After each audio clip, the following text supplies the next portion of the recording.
सकल मातंग समाजाचं आज दुसऱ्या दिवशीचं हे आंदोलन उपोषण चालू आहे। एकंदर सगळे प्रतिनिधी जे आहेत ते आपल्या सोबत आहेत।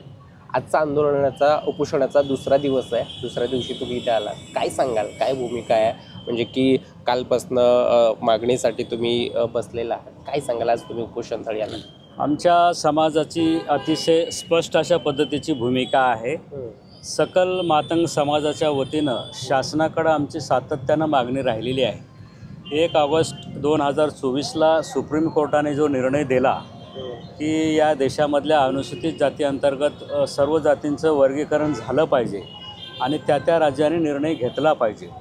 देशातल्या बहुतांश राज्यांनी, विशेषतः तामिळनाडू असेल, आंध्र प्रदेश असेल म्हणजे तेलंगणा आणि हरियाणा, पंजाब आणि कर्नाटक या राज्याने याचं अनुकरण केलं आणि या निर्णयाचा त्या ठिकाणी लागू करून अनुसूचित जाती अंतर्गत वर्गीकरण करून उपेक्षित जातींना त्या ठिकाणी न्याय देण्याचा प्रयत्न मोठ्या प्रमाणामध्ये त्या ठिकाणी झाला। परंतु दुर्दैवाने असा प्रयत्न महाराष्ट्रामध्ये होताना या ठिकाणी दिसून येत नाही आहे।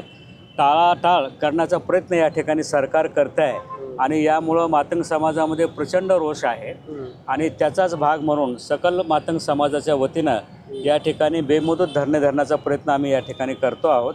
शासनाकडे सगळा एम्पिरिकल डाटा वेगवेगळ्या संस्थेच्या माध्यमातून गोळा केलेला आहे, सगळी माहिती शासनाकडे आहे आणि म्हणून जी बदर समिती या ठिकाणी शासनानं नेमलेली होती त्या बदर समितीला दुसऱ्यांदा मुदतवाढ देण्याचा कुठलाही खऱ्या अर्थानं या ठिकाणी प्रश्न नव्हता। अहवाल सगळा तयार आहे, तो शासनाने मागून घ्यावा आणि त्यावर तातडीनं निर्णय करावा आणि वर्गीकरण लागू करावं अशी आमच्या समाजाची मागणी आहे। एकंदर आरक्षणाचं वर्गीकरण लागू करावं असं एकंदर मागणी आहे। काय सांगाल, ज्या पद्धतीनं सरांनी सांगितलं की जी समिती नेमण्यात आलेली होती म्हणजे की 1 ऑगस्ट रोजी हे वर्गीकरण करण्याचं झालेलं होतं आणि 3 महिन्याची मुदतवाढ म्हणजे 6 महिन्याची मागितण्यात आलेली होती। या काय आत्तापर्यंत अहवाल देण्यात आलेला आहे, समितीकडून काय सांगण्यात आलेलं होतं, काय सांगाल तुम्ही? सुप्रीम कोर्टाच्या 1 ऑगस्ट 2024च्या आदेशान्वये आताच आमचे मार्गदर्शक माजी आमदार अविनाश घाटे साहेबांनी विस्तृत अशी मार्गदर्शन आपल्याला केलेलं आहे। याच्यामध्ये सुप्रीम कोर्टाच्या आदेशाचं राज्य सरकारनं पालन करायला पाहिजे होतं, जे की इतर राज्यामध्ये त्यांनी त्या आदेशाचा अभ्यास करून महिना 2 महिन्यामध्ये अभ्यास करून आणि त्या राज्यामध्ये तो निर्णयाचं स्वागत करून त्याचं अनुकरण त्या ठिकाणी केलेलं आहे आणि त्या ठिकाणी आरक्षणाचं, अनुसूचित जातीच्या आरक्षणाचं अबकड वर्गीकरण त्या ठिकाणी झालेलं आहे। फक्त महाराष्ट्राचं एक राज्य असं आहे आपलं की इथं त्या सुप्रीम कोर्टाच्या आदेशाचं पालन होत नसताना दिसत आहे, की जे की संविधानिक न्यायिक मागणी या समाजाची आहे 59 जातीची आणि त्याच्यामध्ये त्याचा अभ्यासपूर्ण तपशीलवार निर्णयच शासनानं दिलेला, सुप्रीम कोर्टानं दिलेला आहे आणि महाराष्ट्र शासनानं त्या ठिकाणी याचा निर्णय व्हायला पाहिजे होता। त्यासाठी जी बदर समिती नेमलेली आहे, यापूर्वीच त्या बदर समितीला 11 महिन्याची मुदतवाढ दिलेलीच आहे। निवडणुकीचं कारण सांगून दिलं असेल किंवा आणखी कोणतं कारण दिलं असेल, पण आज 12 सप्टेंबर 2025ला जी मुदतवाढ 6 महिन्याची दिलेली आहे ती अनावश्यक होती, ती द्यायची गरजच नव्हती त्यांना। पण काय कारण आहेत का माहिती नाही, पण याच्यामुळं अनुसूचित जातीमध्ये, मातंग समाजामध्ये आणि उर्वरित 59 जातीतल्या 58 जातीला खूप म्हणजे याच्यातून निराशा झालेली आहे, समाजामध्ये खूप रोष आहे आणि त्याचाच भाग म्हणून त्याचा त्या निषेध करण्यासाठी आज महाराष्ट्राच्या वतीनं, नांदेड जिल्ह्याच्या वतीनं संबंध महाराष्ट्रात हे आंदोलन चालू आहे।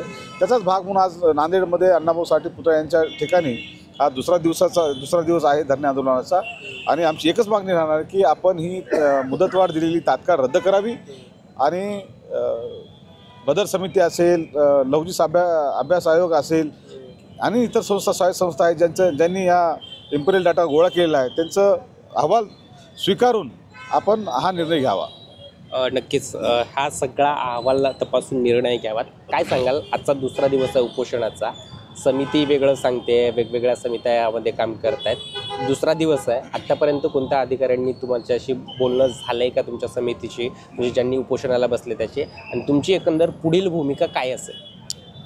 खरं तर हे शासनाचं लक्ष वेधण्यासाठी महाराष्ट्रभर बेमुदत आंदोलन राज्यभर सुरू आहे। मातंग समाजाचं पूर्ण लक्ष शासनाकडे आहे। खरं तर 1 ऑगस्ट 2025ला शासन ही अबकड आरक्षणाची घोषणा करून टाकेल असा आम्हाला विश्वास होता। यापूर्वी अनेक समित्यांचे अहवाल सरकारकडे प्राप्त आहेत, त्यामुळे सरकारला कुठली अडचण नाही अबकड आरक्षण घोषणा करायला. आणि सुप्रीम कोर्टाचे आदेश आहेत राज्यात, देशातील इतर राज्यांनी, ते तेलंगणा असेल, हरियाणा असेल, पंजाब असेल, या ठिकाणी सरकारने अबकड आरक्षण लागू केलेलं आहे. म्हणून आपल्या महाराष्ट्रामध्ये कुठली काही अडचण येण्याचा विषयच नाही. म्हणून सरकारने विनाविलंब तातडीनं अबकड आरक्षणाची घोषणा करून टाकावी. आणि जे काही अबकडसाठी आमच्या त्या न्यायाधीश अनंत बदर समितीला मुदतवाढ दिलेली आहे ते रद्द करावी. आणि महत्त्वाची गोष्ट म्हणजे की जे आता नोकर भरतीची प्रक्रिया सुरू आहे, त्या सरकारने ती नोकर भरतीची प्रक्रिया स्थगित करावी आणि अबकड आरक्षण समाजाला लागू केल्यानंतर भरतीची प्रक्रिया सुरू करावी, अशी प्रमुख मागणी आहे. आणि महाराष्ट्रामध्ये आमचा समाज संतप्त आहे, रोष सरकारवर आहे, कारण आम्ही वेटिंगवर आहोत. पुढे ढकलण्याची काही गरज नाही सरकारला. सरकारने तातडीने घोषणा करावी आणि ताबडतोब इम्प्लिमेंट करावं. अबकडची घोषणा करून टाकावी, मुदतवाढ रद्द करावी, नोकर भरती तातडीची थांबवावी आणि त्यानंतर अबकड आरक्षण घोषणा केल्यानंतर सरकारनेही अबकडची घोषणा करून टाकावी. एवढीच आमची समाजाची मागणी आहे. नक्कीच अबकड जे वर्गीकरण आहे इतर राज्यामध्ये अबकड आरक्षणासाठी केलेलं आहे, त्या पद्धतीनं राज्यात, महाराष्ट्र राज्यात सुद्धा अबकड वर्गीकरण करून आरक्षणासाठी जी बदर समितीला मुदतवाढ दिलेली आहे ती मुदतवाढ थांबवावी आणि अबकड वर्गीकरणानुसार वर्गीकरण करावं, असं या सगळ्या समितीचं म्हणणं आहे. कॅमेरा पर्सन ड्रोनसह मी नितीन नरवाडे, बोला नांदेड.